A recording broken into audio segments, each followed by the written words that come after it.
तो इस वक्त की ब्रेकिंग न्यूज में आपको बता रहा हूं, उमर अब्दुल्ला ने सीधे तौर पर अलग लाइन पकड़ी है ईवीएम को लेकर और साफ तौर पर कहा है कि जब आप चुनाव जीतते हैं तो आप ईवीएम पर चुप रहते हैं, लेकिन जब नतीजे आपके अनुकूल नहीं होते हैं, आपकी सोच के अनुकूल नहीं होते हैं, तो आप ईवीएम पर सवाल खड़े करते हैं। ये किस तरह की हिपोक्रेसी है, ये सीधे तौर पर उमर अब्दुल्ला ने निशाना साधा है।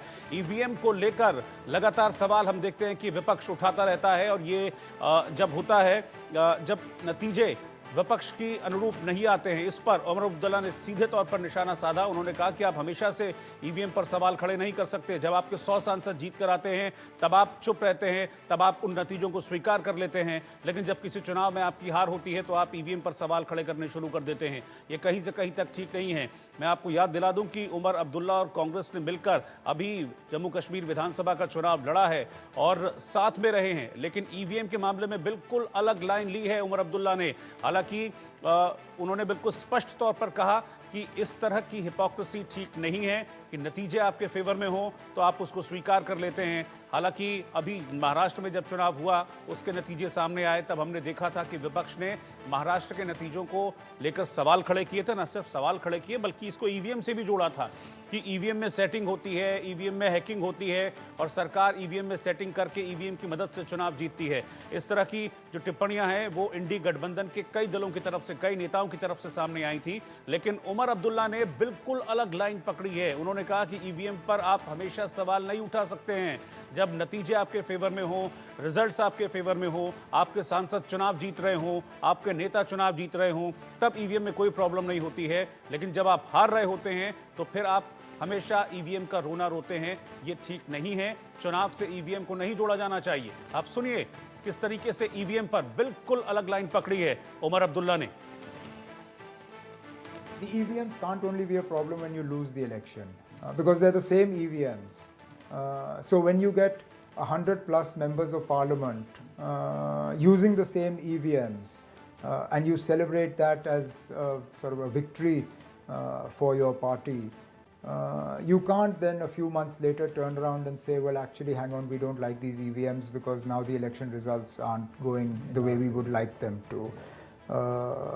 If you have problems with the EVMs, then you should be consistent in those problems. And the thing is, how can you have a problem with EVMs and then continue to fight elections? If you don't trust the machines, then you shouldn't be fighting. So you can't say, look, I don't trust the machines, but I'm going to fight, and if I win, then I'll keep quiet. But if I lose, then something's wrong with the machines. I lost. I keep reminding you. I lost in earlier in this year. I never blamed the machines. I won. It wasn't down to the machines. It's the voters. One day they vote for you, the next day they don't. तो उमर अब्दुल्ला ने सीधे तौर पर कहा कि भाई एक ही बात हो सकती है कि या तो आप देश की चुनाव व्यवस्था पर भरोसा कर लीजिए या फिर मत कीजिए। ऐसा नहीं है कि ईवीएम का रोना रोकर आप फिर नतीजों को लेकर आप फिर उस बात से परिणाम निकालने लगे। ये बिल्कुल भी ठीक नहीं है। अगर आपको नहीं भरोसा ईवीएम पर तो मत लड़िए चुनाव। सीधे स्पष्ट तौर पर बड़ी हार्ड हिटिंग लाइन है ये कांग्रेस के लिए और पूरे विपक्ष के लिए। और कांग्रेस की लाइन से, विपक्ष की लाइन से एक और अलग लाइन, एक और अलग टिप्पणी जम्मू कश्मीर के मुख्यमंत्री उमर अब्दुल्ला ने की है। उन्होंने सेंट्रल विस्टा जैसी जो परियोजना है, यानी कि जो नई संसद है, उसको लेकर नरेंद्र मोदी सरकार की प्रशंसा की है उमर अब्दुल्ला ने। उन्होंने साफ तौर पर कहा कि दूसरे लोग जो मानते हैं उसके विपरीत उन्हें लगता है कि दिल्ली में सेंट्रल विस्टा परियोजना में जो हो रहा है वो अच्छी बात है।